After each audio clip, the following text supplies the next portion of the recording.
next to this is Nithin Sridhar ji's talk. Yes, next is Nithin Sridhar ji's talk. He is going to talk about Nithin Sridhar ji is going to talk about the gender discrimination criticisms about Manusmriti. He has published Manusmriti with his English translation and commentary. He has studied the various manuscripts of Manusmriti, and he has done enormous work on Manusmriti. He has published on Samanya Dharma. He has published a commentary on Ishavasya Upanishad. He has his book on menstruation around the world cultures is one of the best sellers. It is already well known. So he's a wonderful scholar, contemporary scholar with traditional understanding, Shastra understanding. He's going to now present his Shastric counter to the gender-based allegations on Manusmriti. Over to you, Nithin Sridhar. Thank you, Nagaraji. Thank you for the invitation. Let me begin with a prayer. Vakratunda Mahakaya Koti Surya Samaprabha Nirvignam Kurume Deva Sarvakaryeshu Sarvada Om Jayanti Mangala Kali Bhadrakali Kapalini Durga Kshama Shivadhatri Swaha Swadha Namostute Ishvaro Gururatmeti Murtibheda Vibhagine Vyomavatyaptadehaya Shri Dakshina Murtaye Namaha Sadashiva Samarambham Shankaracharya Madhyamam Asmadacharya Paryantam Vande Guru Paramparam Bharati Karunapatram Bharati Padabhushanam Bharati Padamarudam Bharati Tirthamashraye Vidya Vinaya Sampannam Vitaragam Vivekinam Vande Vedanta Tattvagyam Vidishekara Bharati Shri Gurubhyo Namaha Hari Om. Namaste everyone. Let me just share my slides. So the topic, my topic today is Manusmriti and sexual and reproductive rights, a reprisal. So I'll be basically critiquing a 2022 paper by Naseera and Moly Kuruvilla. And this paper is titled The Sexual Politics of Manusmriti, a Critical Analysis with Sexual and Reproductive Health Rights Perspective. And it was published in Journal of International Women's Studies. And it mentions that the paper was written as part of the MPhil dissertation by Naseera under the guidance of Kuruvilla and submitted to the University of Calicut. And the authors of the paper, they form the Purupaksha. The paper is the Purupaksha, and they mentioned that for their analysis and assessment of Manusmriti, they have used the English translation of Manusmriti by Wendy Doniger and Brian Smith. With this brief, I believe the reason I chose this paper among many other things is it puts together in one place some of the contemporary feminist criticism or misrepresentations and mischaracterization of several verses of Manusmriti in the context of women. So I thought it would be good to analyze some of them.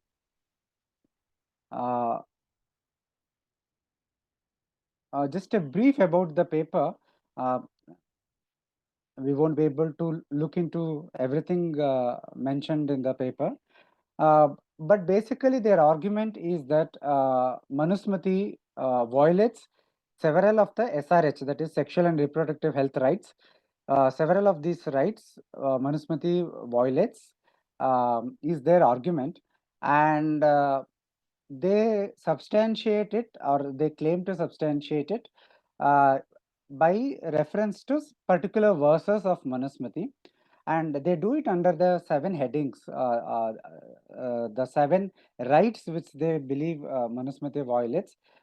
They include right to choose a partner, right to bodily integrity, autonomy, dignity, right to pursue a satisfying, safe, and pleasurable sexual life, right to remain single or decision to be sexually active or not, decide whether or not and when to have children, abortion rights of women, right to divorce and separation.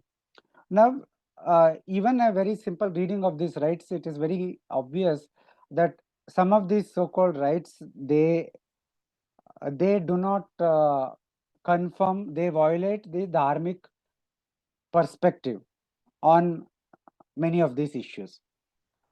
Nevertheless, what we will be focusing on is more of what is their argument, especially what is their interpretation of the some of the prominent verses they quote. So we will, for the lack of time, we will be focusing on only the first 3 sections: the right to choose partner, and the bodily integrity, and pursuing safe sexual life.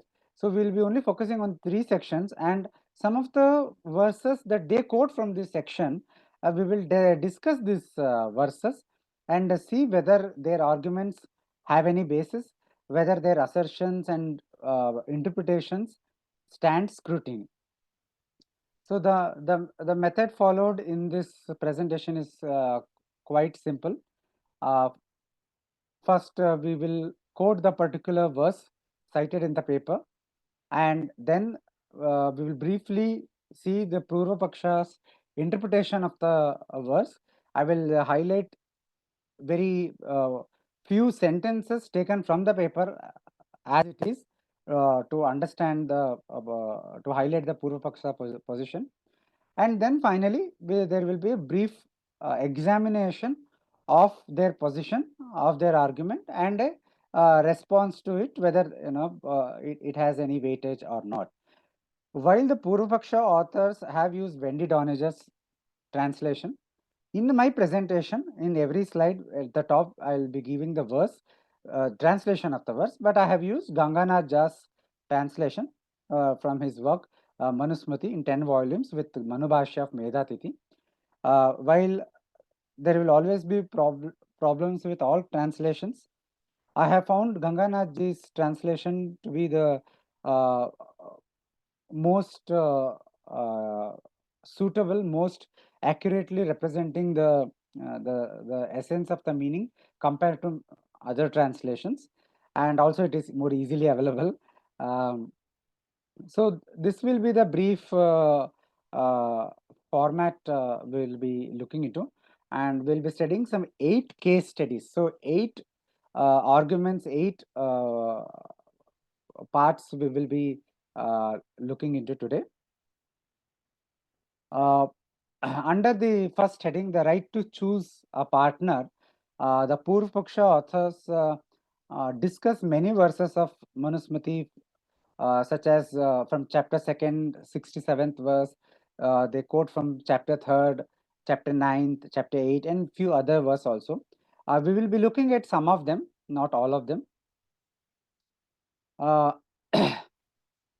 the first verse we will see. Just give me a second. Okay, so the first case we will discuss is the very crucial verse from the 2nd chapter. This verse comes in the context of the samskaras, and after Manusmriti explains the samskaras for the male, he also takes up the samskaras for the females.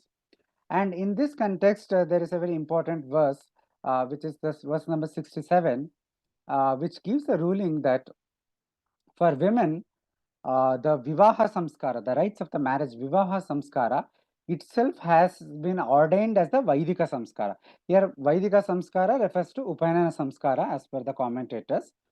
And they say that for women, there is no separate Upanayana, but instead the Vivaha Samskara itself serves the purpose of Upanayana.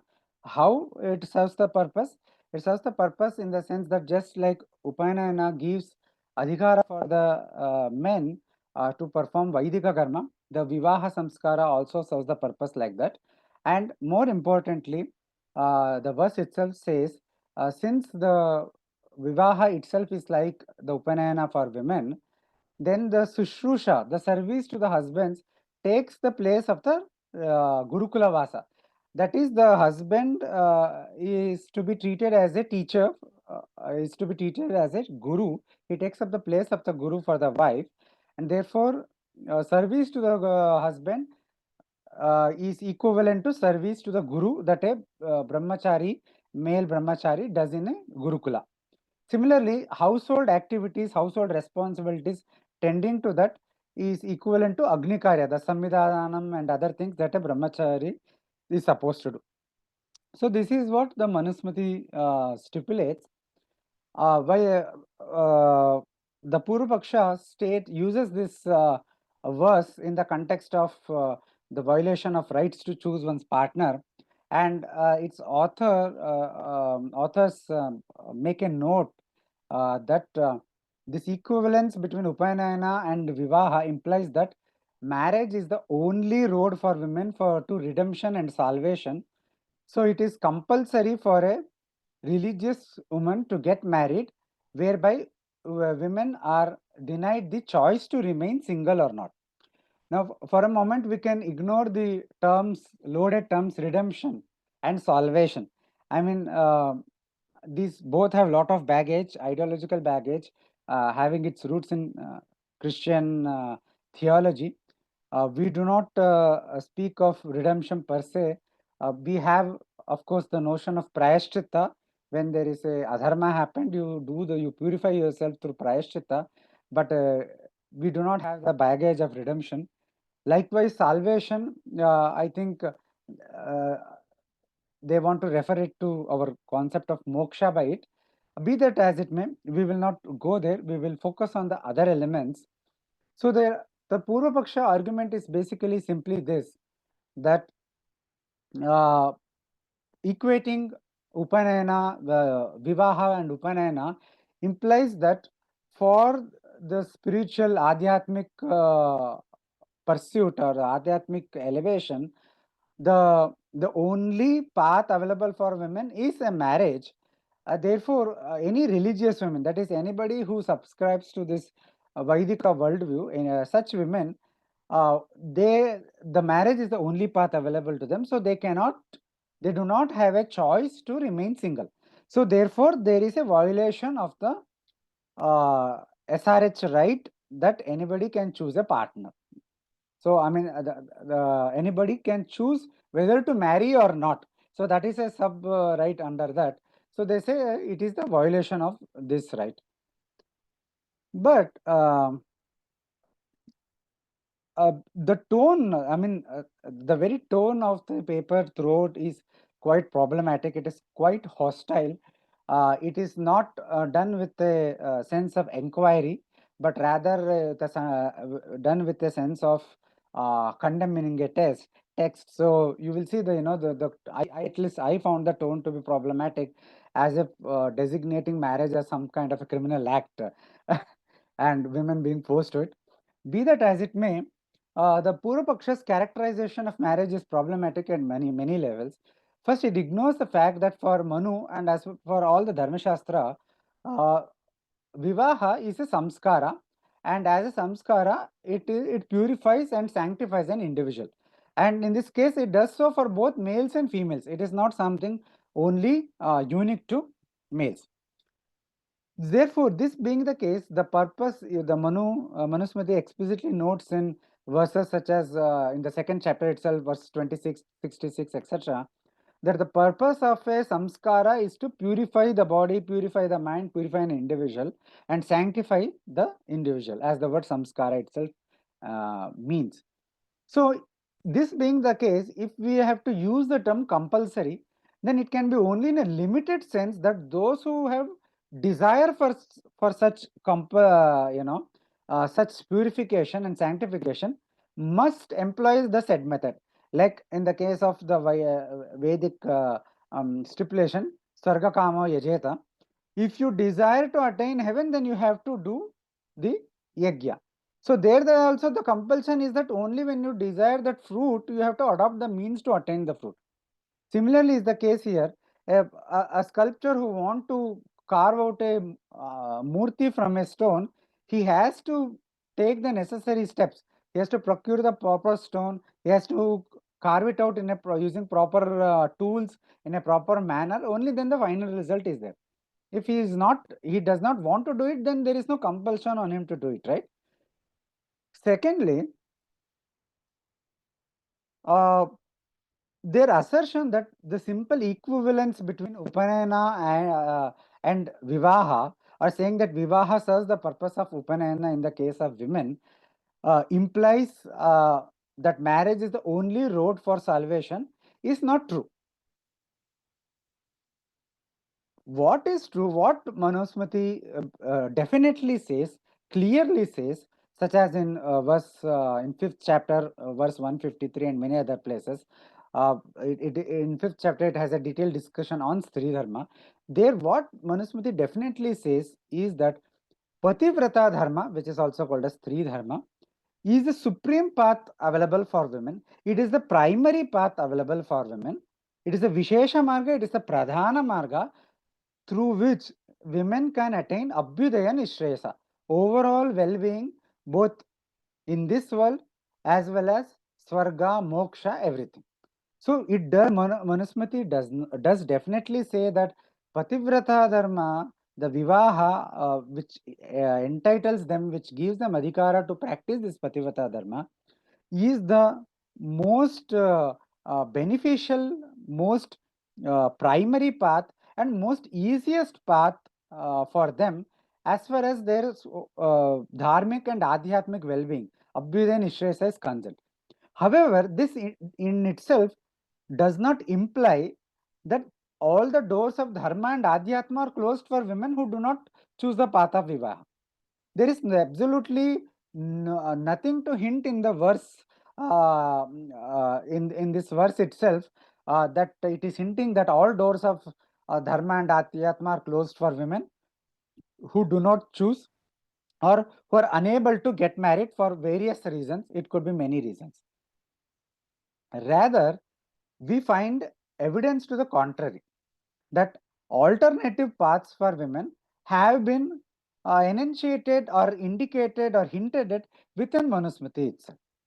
So, for example, in 5th chapter itself, in the context of the widows, it says that even though a widow is without children, if she practices brahmacharya, she will definitely attain swarga, because just like the brahmachari, male brahmacharis who maintain brahmacharya throughout their life, they attain swarga without ever getting married, without ever having any children.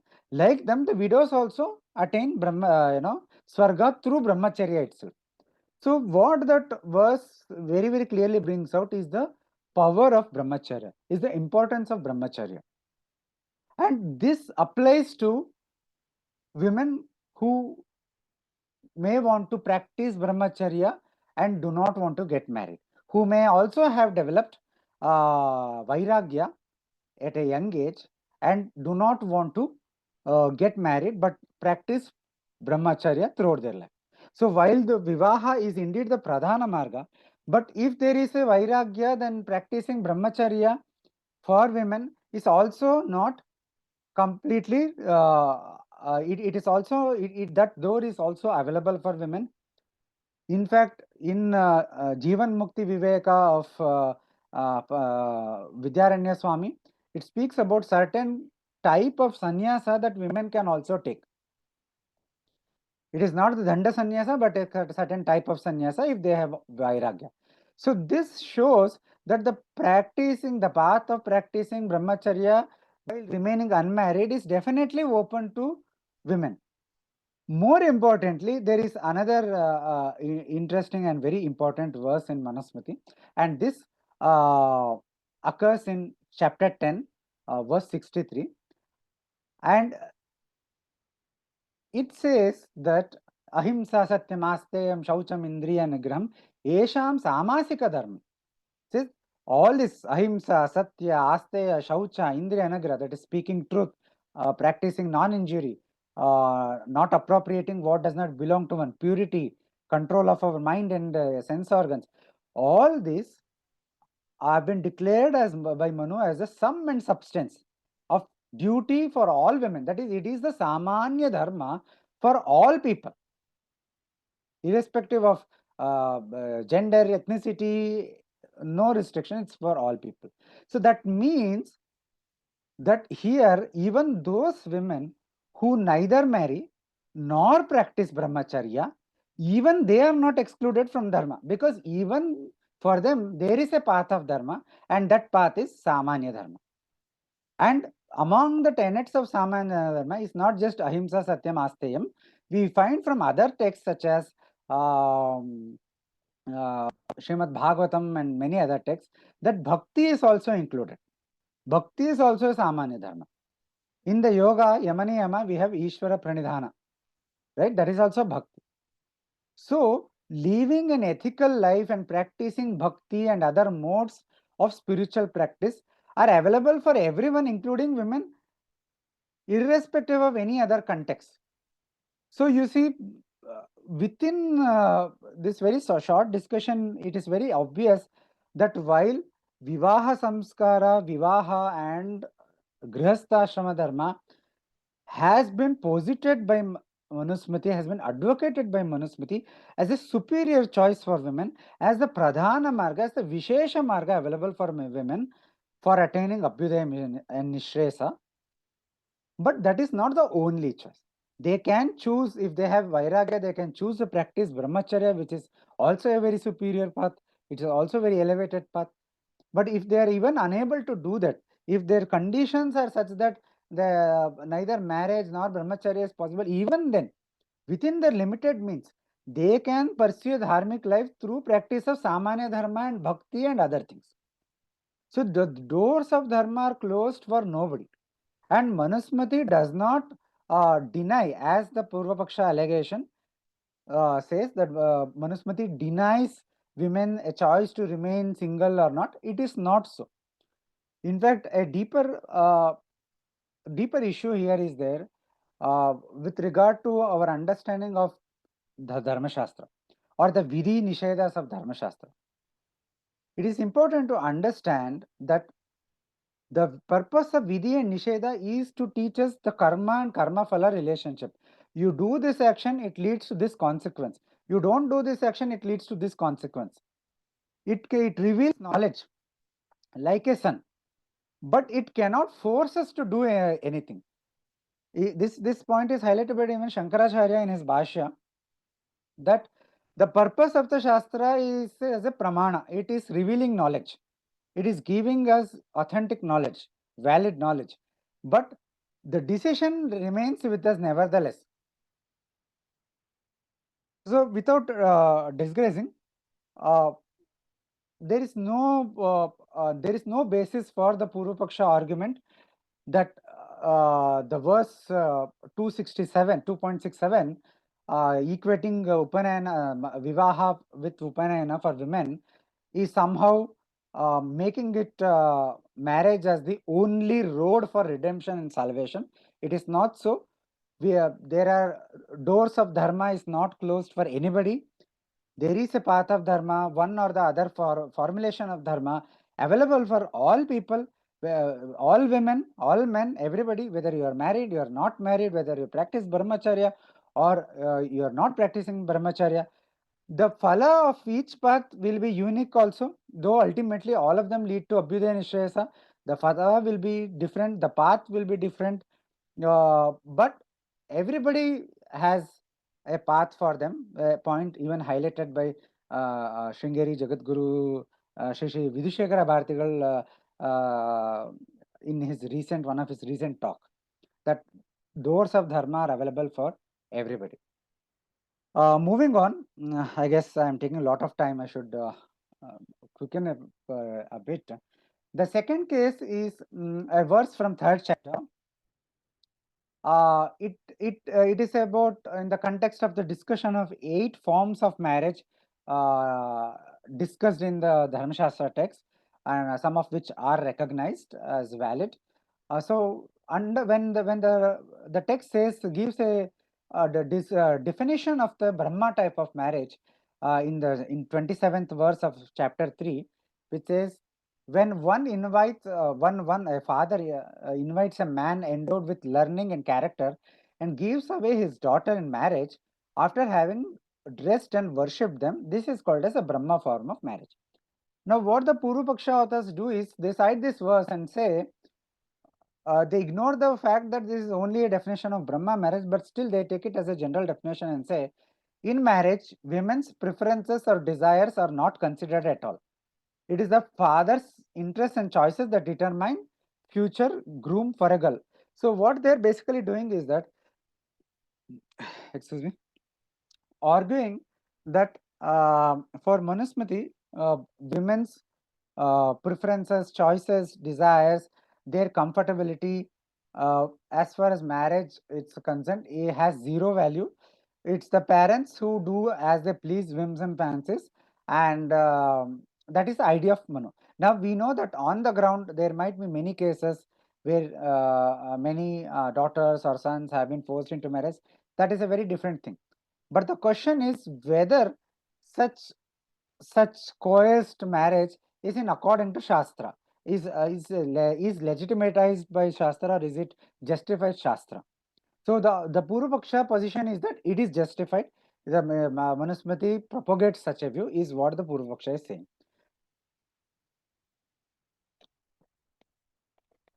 But the fact is, if you just read the verse, there is nothing in the verse to suggest this. It merely says that Brahma type of marriage is one wherein the father invites the bridegroom endowed with learning, character, and other good qualities, and then he has them married. There is nothing, nowhere it says that the daughter's ideas, her desires, her preferences, her comfort is to be disregarded or is to be not taken into consideration. So Purva Paksha is basically reading too much into the text, much more than what the text says, perhaps driven by their own prejudice or their own need to make a argument in a particular direction. Further, it is very interesting that if it was true, as Purva Paksha alleges, that the father or the parents have no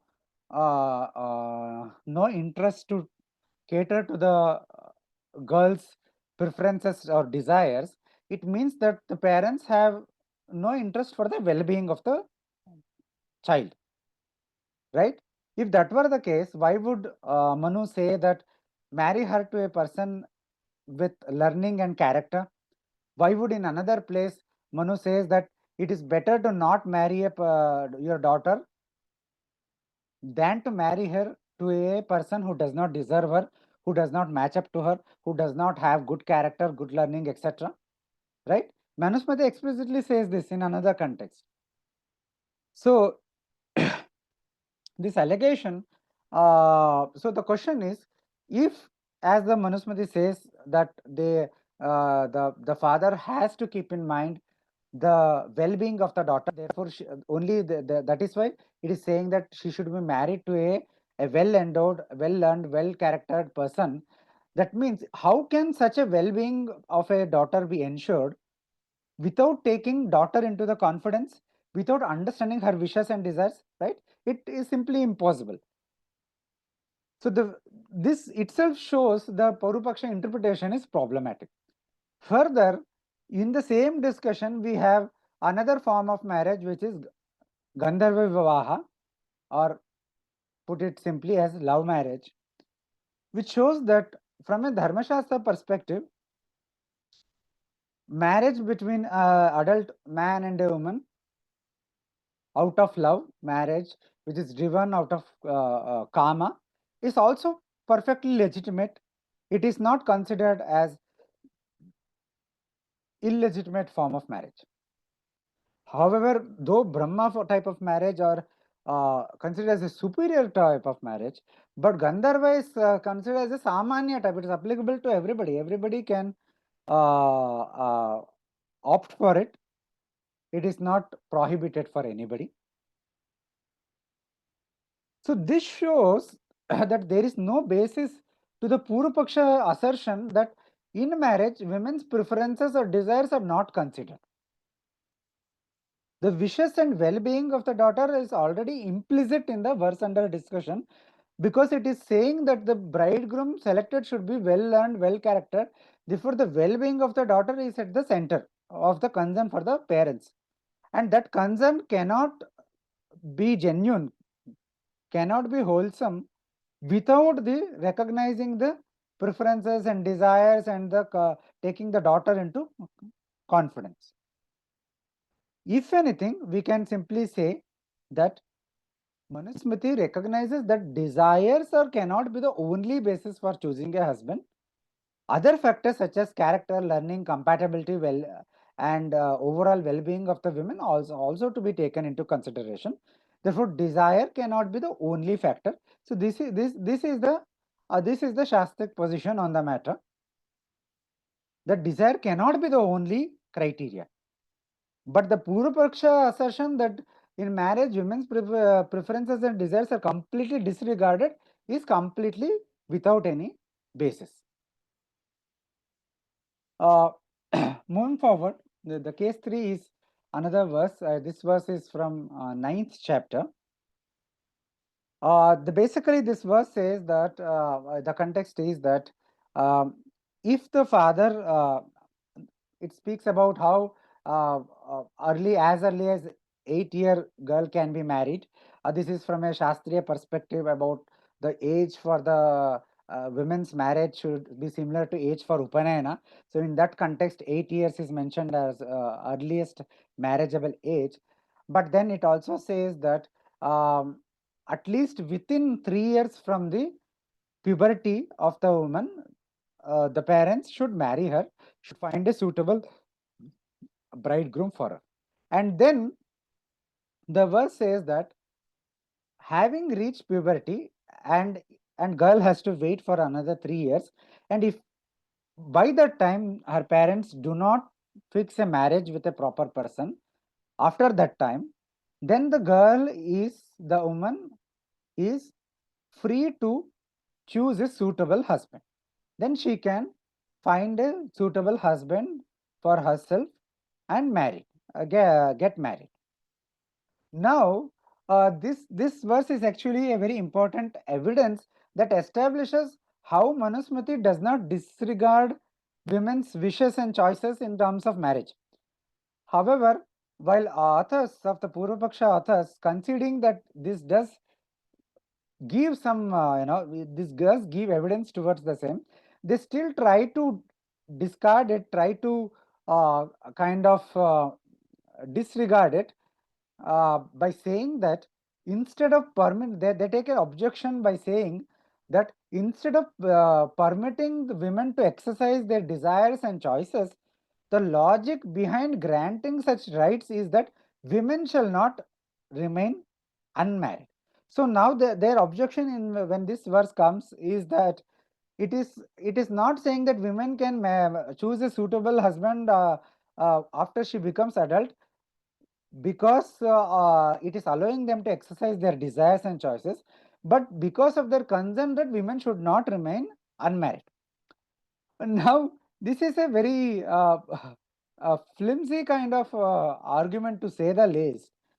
The very fact of the verse is interestingly putting it in a very explicit manner, that the very fact that it is mentioning that a girl should wait for 3 years from her puberty and only then she can choose her own husband, it shows that Manusmriti is well aware of the biological reality that the girl will have become an adult woman by that time, or the puberty happens around 11, 12 or 13 years, and another 3 years will be some 16 to 18, somewhere around that time. She will be adult woman in whom karma is already well developed and who is also well disposed to make intelligible and responsible choices. So therefore, Manusmriti says that such an adult woman in whom the karma is well developed, and when karma becomes well developed, the natural attractions definitely come into play. And if she is also, mature, intelligent, and responsible, she can make responsible choice for herself. Therefore, Manusmriti upholds marriage as a choice that she can choose for herself.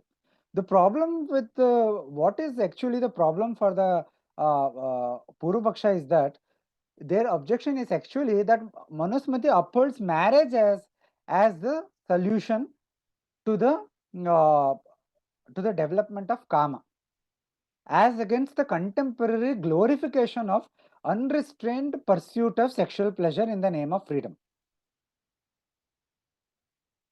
The Manusmriti's choice for marriage as against unrestrained pursuit of sexual pleasure shows actually Manusmriti's concern for well-being of women. Because marriage by design is an institution which have been created by our ancestors as an institution through which adults, both men and women, can fulfill their conjugal desires in a safe and responsible manner and within the confines of Dharma. Therefore, they are encouraged to, both men and women are encouraged to enter Grihastha by the Dharma Shastra. So, irrespective of the Purupaksha's discomfort with Manusmriti's choice, advice as marriage as a choice for adult women with developed karma, as against pursuit of sex in a unrestrained, irresponsible, and unsafe manner, their assertion that this verse is somehow problematic has no basis. It is definitely this verse is definitely a strong evidence that shows that Manusmriti permits women to exercise their own choices as far as partner choosing their husband or their partner is concerned.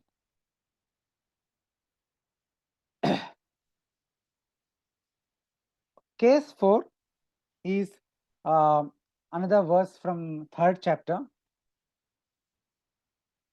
It is actually a definition of Gandharva Vivaha. Manu says the mutual union of the bride and the bridegroom through love is known as Gandharva, and it has sexual intercourse for its end, and it has its source in lust. So this verse is very clear that this is a kind of a marriage among adults who have well developed karma, and where Rati, among the three pillars of marriage, Rati, Dharma, and Praja, Rati is the central. See, all the three pillars are necessary for all kinds of marriage, but here the very format of the marriage is that it is driven by Rati. That is why it is at the source, right? Now, Purvapaksha, relying upon Wendy Donage's translation, make a very outrageous criticism of the verse. It says, citing the verse, it says, the Manusmriti does not see sexual relations and choice of marriage of their own free will as human beings. It argues that those half human, half horse creatures, a woman who exercises her right to decide when and whom to marry, deciding for herself about her sexuality without the consent of her family and parents, will not obtain recognition and social acceptance. This, I mean, anybody who reads it for the first time, they will be shocked to know what has Gandharva Vivaha or Gandharva Vivaha has to do with this union of centaurs, half human, half horse creatures. Uh, this comes because of the translation they have adopted, Wendy Donage's translation, where they translate Gandharva Vivaha as centaur marriage. So this has led this Purva Paksha authors to think that Manusmriti is calling love marriage as union of half human, half horse beings. I mean, of course, this is a laughable passage. If only the Purva Paksha had cross-checked with even other translations available, they could have avoided this. Now, this is another blunder on the part of Purva Paksha, where they do not understand the context. This is in 8th chapter, 370 verse. The verse says, if a adult woman pollutes a maiden, that is a virgin, she deserves immediately shaving off or amputation of the 2 fingers and also being carried by a donkey. The Purva Paksha authors cite this verse and comment. They take this verse as a reference to homosexuality, and they say that this verse, being homosexual leads to expulsion from family and society and being subjected to cruel punishment. So they believe that this verse is condemning homosexuality and asking for cruel punishment for homosexuality. They believe that Manusmriti pushes women into heteronormativity social order by criminalizing lesbian relationship. Now this is, as I said, another case of complete misreading of the verse.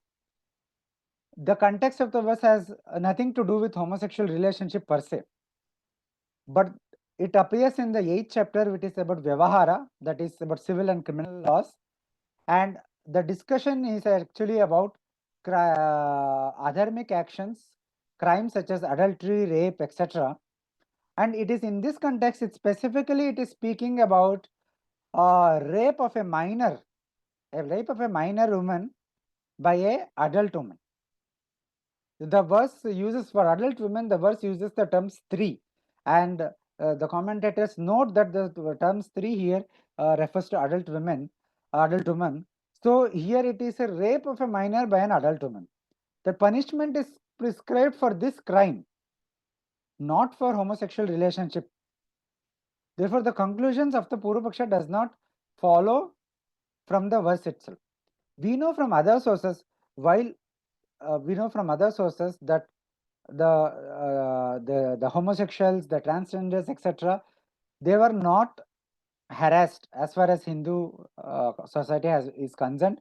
Yes, they were not eligible for Varnashrama Dharma, they were not eligible for Grihastha Dharma, but they had their own space in society, especially in a text such as Kama Sutra and all. It very clearly shows about how they had their own space, living space, safe community space, safe ritualistic space, and safe working space within the society. So this assertion is completely uncalled for. In any case, the Purva Paksha argument does not follow from the verse. So they are completely misread the verse here. Next, so those were the verses that were dealt in the first heading, that Manusmriti violates the right to choose one's partner. So none of the verse discussed here actually gives any the Purva Paksha interpretation is completely off the mark. None of the verse proves their claim that Manusmriti does not allow women to choose their partner, or does not allow women to or their women's preferences are not taken into account even in arranged kind of marriage, or they do not have any kind of autonomy at all. So none of the verses they have shown as evidence holds any water. They do not so-called violate this sexual and reproductive health right. On the contrary, we saw that marriage has been repeatedly shown as a superior path for women, and it is also shown as a path wherein even adult women in whom the karma is fully developed, they can choose their own husbands, and thereby they fulfill their kama ichha within the confines of a marriage in a more safe and holistic and wholesome manner. Now moving on, the second section is right to bodily integrity, autonomy and dignity. Purvapaksha discusses some of the verses from second chapter, seventh chapter and seventh chapter. We will see some of them. And this is perhaps one of the most controversial verse in Manusmriti. In the second chapter is basically about brahmacharya ashrama. It is teaching young vatus, brahmachari vatus, and in there we have these verses, verse 213, 214, and 215. I'll just quickly read a translation of them. The verse says, "It is the very nature of women to corrupt men. It is for this reason that wise people are never unguarded regarding women. In this world, women are capable of leading astray the ignorant as well as the learned, who become a servile follower of desire and passion. One should not sit alone with his mother, sister, or daughter. The powerful host of sense organs overpowers even the learned." Now, even a cursory glance of this verse, especially the translation or even the original verse, definitely appears modern mind to all of us who are rooted in our contemporary world, contemporary worldview. Therefore, it is not a surprise that the Purvapaksha authors cite these verses as evidence and note that Manusmriti frequently reduces women to a derogatory standard as sexual objects, and this is highly condemnable. By claiming women are capable of misleading men and thus should not be befriend them or interact with men, the text positions women and men as extreme poles. The Manusmriti offers the world a much distorted image of women, as it claims women can destroy both the ignorant and the knowledgeable. It Manusmriti gives most unacceptable ideas of about women as seducers, and as a result, the onus of blame for rape, molestation, and violence, etc., is placed upon women. Manusmriti testifies that even though a woman is a mother or a sister or a daughter, for a man, the woman is just a sexual object.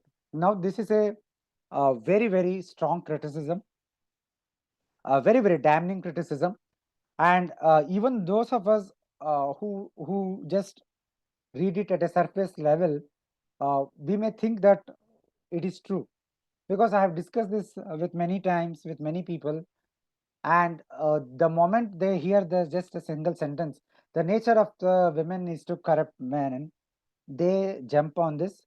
And I must confess, for a long time, I was also, when contemplating on this verse, uh, I was trying to make sense why it has been put in such a way, why it is so problematic.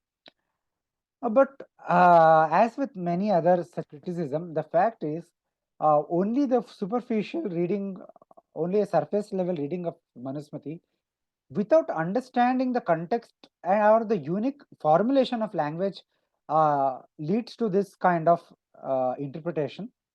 And this has been one of the issues with reading Dharma Shastras, that the language of the Dharma Shastra at many places, they present arguments, they present ideas using a unique language structure, unique formulation of the language, and this formulation of the language to us today at contemporary audience, we find them problematic, we find them uncrackable, and we find offensive, even though in reality it may not be so. So, anyways, how should we understand this verse? Is there any weightage to Purvapaksha argument, or is the Purvapaksha argument misleading? We can, of course, we can go through the commentaries, and commentators have clarified the correct meaning. However, I think I would take a different path here. And I want to clarify the meaning of verse 213 from second chapter by using another verse, the verse number 88 from the same second chapter, because both these verses have a unique language, very similar language. The context is also same. So there's a commonality of the subject matter between these two verses, and the subject matter is actually Indriya Nigraha. As I mentioned, the 213 verse is given in the context of a brahmachari. It is addressed to a brahmachari shishya, and the context is Indriya Nigraha, restrainment of the mind and the senses. So in the same context, in the same chapter, in the same teaching for the brahmachari Vatu, there we have also verse number 88. Now, what does this verse number 88 says? The verse number 88 says, Indriyanam vicharatam vishayeshva apaharishu samyame yatnamatishtet vidvan yantaiva vajinam. The wise man should put forth an effort to restrain his sense organs, that is indriyas, roaming among alluring objects, just as the driver restrains the horses. So it is very clear that verse 2.88 is also about Indriya Nigraha, and likewise verse 2.213 under discussion is also about Indriya Nigraha. Now, what is of very important, the phrase for us is Vishayeshva apaharishu. Vishayeshva apaharishu. Vishaya means the objects of the world. The Vishayeshu apaharishu. Apaharana means to hijack, to take away, or to allure, to attract. Here, the verse means the Vishayeshva apaharishu. It means objects of the world whose nature is to allure, is to attract, is to hijack the indriyas, hijack the mind and the senses. Right? Please pay attention to the way the formulation of the words is there, the formulation of the languages. It is simply not saying that control your indriyas, which always try to move towards the object. It is specifically saying that control the indriyas which move towards the objects whose nature is to attract the indriyas. Does it strike familiar with the verse 213, which says, it is the nature of women to corrupt men? Leave aside the corrupt part now. So the verse brings out in the case of verse 2.88, it is very clear that there is no kind of sexual objectification or derogatory standards, since the Vishaya or objects here refers to all objects of the world. The verse brings out clearly how the Indriyas function, and this is put in the language of how Pratyaksha Pramana functions from a first person subjective experience. So as a first person, when I see the world, how do this Pratyaksha, that perception happens, that I see the world? My Indriyas move out into the world, grasp the objects, and make that object available for perception to me. From my perspective, it is the nature of those objects to attract me, to become graspable by me, be it non-living entities and or living entities. So it is nature of those objects to become graspable by the Indriyas. Even among them, we see there are certain objects which attracts us, certain objects which makes us feel disgusted, certain objects which makes us feel pleasant, certain objects which makes us feel unpleasant, certain objects which gives rise to unsatiable desire in us, hankering for it, right? So we say that from our first person experience, oh, I like that ice cream. That is, that ice cream is so tasty. That ice cream has the nature to attract me, right? So it is nature of the object to attract me. That is how the first person experience functions, that I distinguish between certain objects which gives rise to disgust in me. I don't want this. This is yuck, right? Oh, I want this. This is lovely. This is beautiful. This is eye pleasing. This is tasty, right? When we are saying this is tasty, what we are saying is the nature of this object is tasty, right? So this is how the first person experience functions. So when you apply this same principle to verse 2.213, where it says it is a nature of women to corrupt women, nature of women to corrupt men. See, take aside the corrupt men aspect, I'll come to that, but it is nature of women to attract men, right?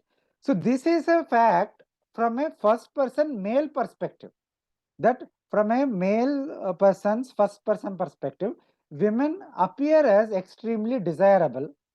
Nature of women is extremely desirable to their sense experience, and this makes the men feel overwhelming desire towards women. And the reverse is equally true. From a woman's first person experience, it is the nature of men to appear desirable, and women also feel overwhelming desire to men, right? This is this is at the heart of the gender dynamics. So there is no sexual objectification or degradation of women in the statement that it is nature of women to uh, gives rise to desire in men.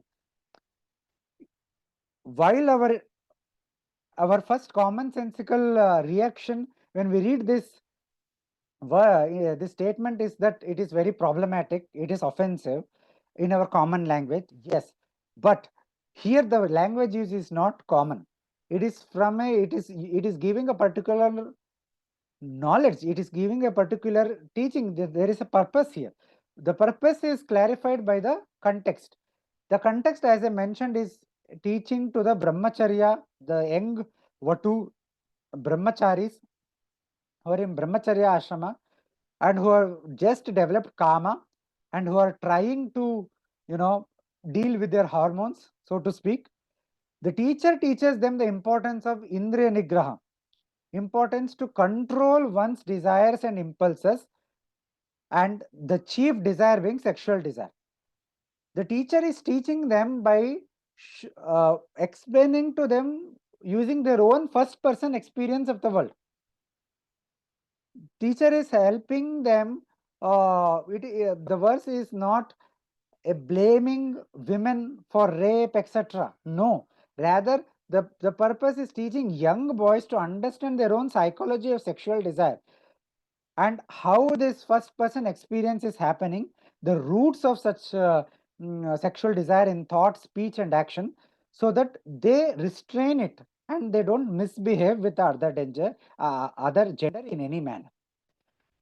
So this so-called description for corrupt men, what is it speaking? It is simply that if a person, young or old or ignorant or learned, whoever it may be, the power, the desire is very, very powerful.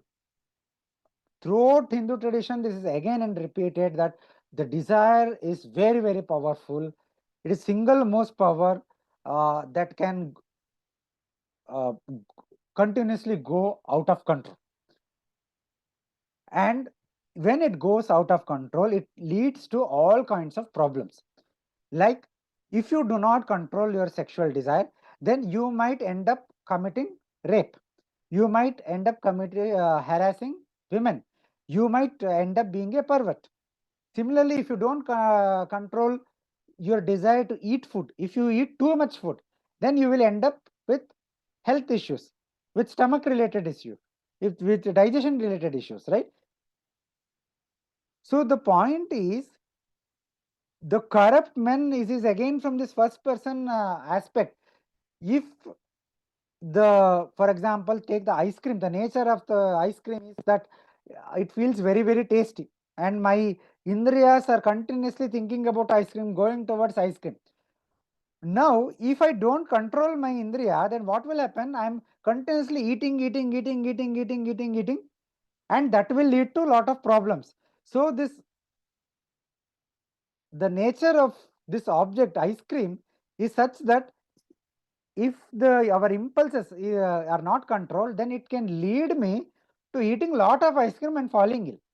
The same shift into the context of sexual dynamics, the nature of sexual desire, the sexual desire is such that it overwhelms people, and if it is not controlled, then it will lead them on a path of adharma. It will make people perverts, it will make them commit rape, commit harassment and many other things.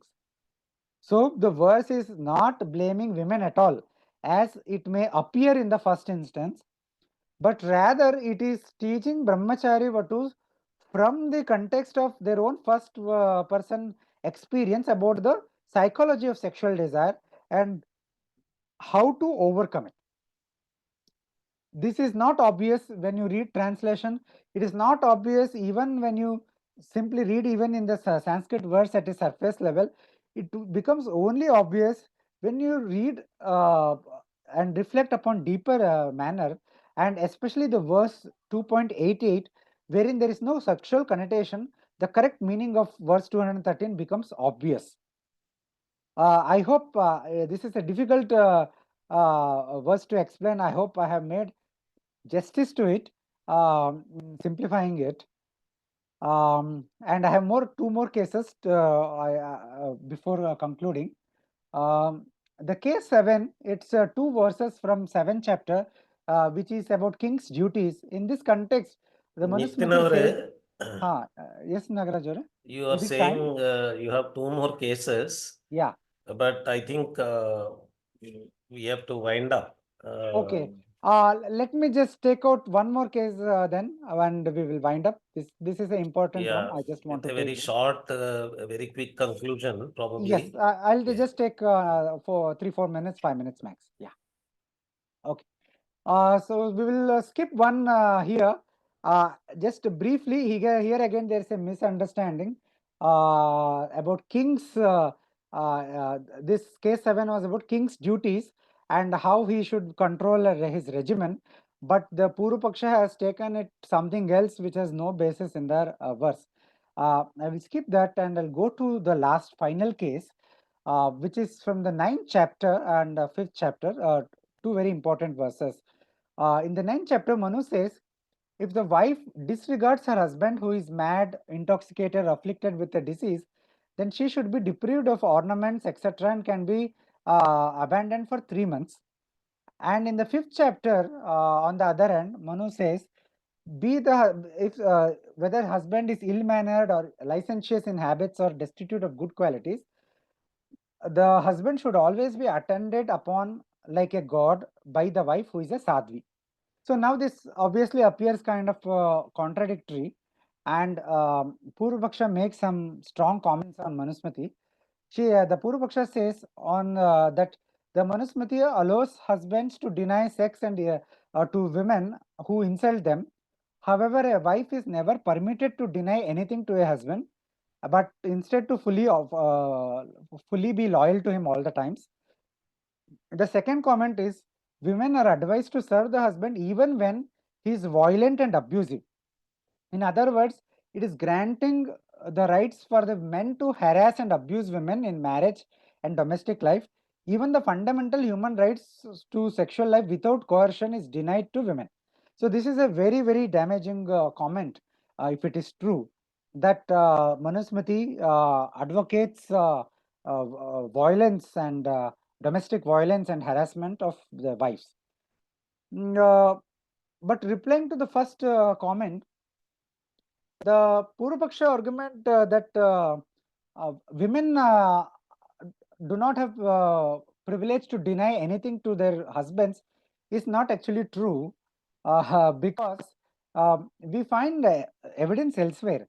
King Aparaditya, in his commentary on the Yagyavalkya Smriti, he explicitly notes that if the husband does improper acts, if he has fallen from his duty by deceiving others, his character, or consuming intoxicants, etc., then the wife should deny her love, care, sushrusha to the husband till such a time that he performs prayashchitta and becomes purified. Now, though Apararka is commenting on Yagyavalkya Smriti and not Manusmriti, the correct approach to Dharmashastra is not to see Manusmriti in isolation, but see the Dharmashastra textual tradition as a continuum with each text intimately connected to them. Now, if you may ask, if Apararka's position is correct, then why does the Manusmriti in 5th verse says that Sadhvi women should look upon, should serve their husband irrespective of their faults? But in this context, let me also quote Parashara Smriti, where it lists that on 5 grounds, women also can take divorce from men, or not divorce per se, can leave men and perhaps get married, remarried. And one of the grounds is that the husband has become fallen, has become fallen from Dharma, yes, by performing adharmic activities. So if you put all the evidence from Yajnavalkya, Parashara and Manu together, the correct understanding of the Dharma Shastra emerges that the correct advice is actually that Pativrata Dharma is Swadharma for women. However, if the husband, for the Stree to perform Pativrata Dharma, the husband has to be also Dharmika. If the husband has become fallen from his Dharma due to his criminal activities, which are very severe in nature, then she can separate herself from the husband. However, if the faults of the husband are not criminal in nature but of lesser magnitude, then she can uh, deny him her love and care until he reforms. So she can use that as a mechanism to help the husband reform, right? Come back to the path of Dharma. After all, as I said, it is a Dharmika husband who is fit to be served by a Dharmika wife in practice of Pativrata Dharma. However, nevertheless, Manusmriti also makes space for a sadhvi. For one, sadhvi is one who is fully devoted to Swadharma of Pativrata Dharma in a one-pointed Ekagra Chitta as her Swadharma, and it makes allowance for such a women that they can continue to perform, or if they choose to perform their Swadharma, irrespective of husband's faults, even they will get the results of such a practice, such as moksha, swarga, etc., irrespective of the faults of the husband. Though it is true that for the Nari to perform Prativatara Dharma, the husband has to be Dharmika. Nevertheless, if a woman is one-pointedly focused on her Stri Dharma, she will get the desired fruits irrespective of the faults of the husband, irrespective of the fate of the husband. So this is the insight from the Manusmriti that Manusmriti is giving. So the Purvapaksha argument that a wife is never permitted to deny anything to husband is incorrect, as we saw. But the second is more important. I will conclude after this. That does Manusmriti support domestic violence? The answer is no. The Purvapaksha says that women are advised to serve husband even when he is violent or abusive, and etc. The Purvapaksha further tries to link the verse with violent sexual fantasies and marital rape, and indicates that the said verse justifies these practices. But the fact is, there is no absolute basis for such a conclusion. The verse 152 that we are discussing, uh, it we saw that it uses the 3 terms, right? Ill manner, licentious habits, etc. So what the Sanskrit terms are Vishilaha, Kamavritto, Gunair va Parivarjitaha. Vishilaha means one of bad character, bad conduct. What kind of bad conduct? Medatiti says conduct such as gambling, addiction to gambling, and such other addictions. Licentious habits is very obvious. What are these destitute of good qualities? Medatiti again says being destitute of learning, wealth, etc. So there is nowhere a mention of violence or abuse, domestic violence or harassment within the verse. There is absolutely no reference to this. There is absolutely no justifying of any kind of violent sexual fantasies or marital rape. So, or rather, on a side note, we might add that the biggest evidence that Manusmriti advocates men and women to pursue sexual life in a safe and fulfilling manner is that institution of marriage is again and again advocated here everywhere. Like in the 9th chapter, it says, may mutual fidelity continue till death. This should be the understood the highest duty between husband and wife. They have to exert themselves not to be separated and be not to be unfaithful to each other. So this is again and again repeated that the way to pursue sexual desires is through the marriage institute, which is safe, which is responsible, and which is can be a pleasurable experience if the husband and wife have mutual connection, fidelity, love, and care towards each other. To conclude, the Purvaksha paper has many issues. It suffers from serious issues in terms of their approach to Manusmriti, the faulty translations they have relied upon, the line of inquiry and interpretation they have adopted, and the preconceived bias of the authors, which are visible all over the place. Further, the authors often indulge in making misandrist comments, advocating problematic viewpoints such as attempting to justify pedophilia in the name of supporting a lesbian relationship, supporting sexual autonomy for children but opposing early marriage, and drawing fancy unsubstantiated claims. We have I have tried to clarify and respond to some of these misinterpretations. Hope I have been able to do some justice. Thank you for giving me opportunity, and sorry for taking too much time for this. In fact, there is some amount of discussion also because time is taken by the presentation itself. We are not able to cover the discussion. Manok Prakash ji is saying, Ivaha samskarena pumsaha striyaha cha kidrushas samskaraha jayate avyudhasya kim samskaratvam vyaktam bhavati. So this is his question is actually the focus has to be on samskara that is given by marriage to both men and women. It is not limited to men. So probably he was responding to the equivalence of marriage to Upanayana.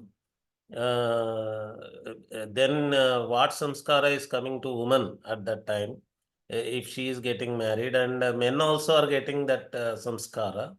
So all that has to be discussed is the question that Manoj ji is raising.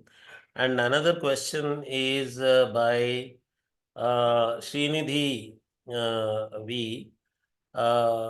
His point was, I am not sure if the discussion on the brahmacharya for Vidhava Stree can be extended to argue that Manu does provide a choice for women to be without getting married, because the initiation into brahmacharya itself can happen only with upanayana for men, and when marriage of women is equated with upanayana of men, it follows that the so-called brahmacharya of women necessarily requires them to have gone through the equivalent samskara of upanayana, which is the marriage. For the same reason, the path of continuing in brahmacharya for men cannot be extended to sanction brahmacharya without marriage for women. If there was a choice given for men to not have Upanayana itself, then that could have been extended. Then to this, in the chat, in the discussion itself, Pavan Garu was saying, Hi Srinidhi, Brahmacharya as Manovak Kaya Karana avoidance of sexual desire is for everyone. Shudra men do not have Upanayana Samskara. What Nithin is doing is certainly not going to details. A paper of this kind should first do a critique of the claim of the right, the concept of right itself, and the grounds for the same. This discussion took place between Srinidhi ji and Pranav ji in the question and answer box. There was one sharing of information by a particular scholar, by a particular member of the audience, Satya Prakash MN. He is saying, happy to state that my respected father, Pandit M.R. Narsimhaya, who led a sagely life of 95 years as composed in Sanskrit when he was around 92, Sankshipta Gita Shri Rama Katha, abridged Valmiki Ramayana in 356 parts, and so on and so forth. Thank you, Satyaprakash ji, for sharing the information about your father's work. Let us share that work with all the audience. And with regard to pouring lead into the ears of Shudra, Pranavji shared with me a video of Ganesh Dravidji, how he answered the question of pouring lead.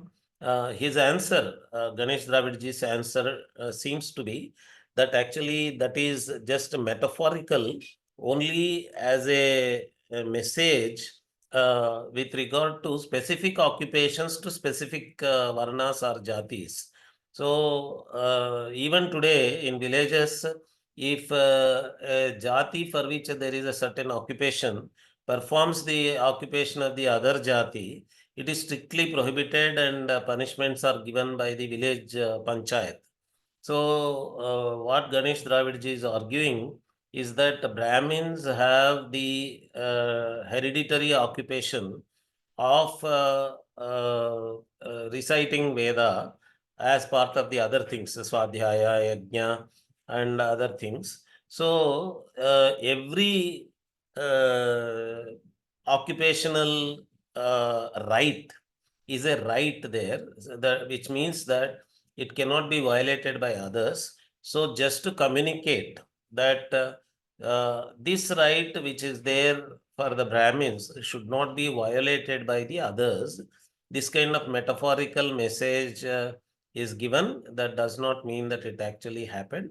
And as a counter example, Ganesh Dravidji is mentioning the way I was also mentioning in the morning, how Shudras were always hearing Veda all the time because they were participating in the activities of Veda recitation at several different occasions. Okay, thank you very much, Pranav Garu, for sharing the video of Ganesh Dravidji's answer to that question. Ganesh Dravidji is also a Shastra scholar, so it's a Shastric response. Thank you very much for sharing that.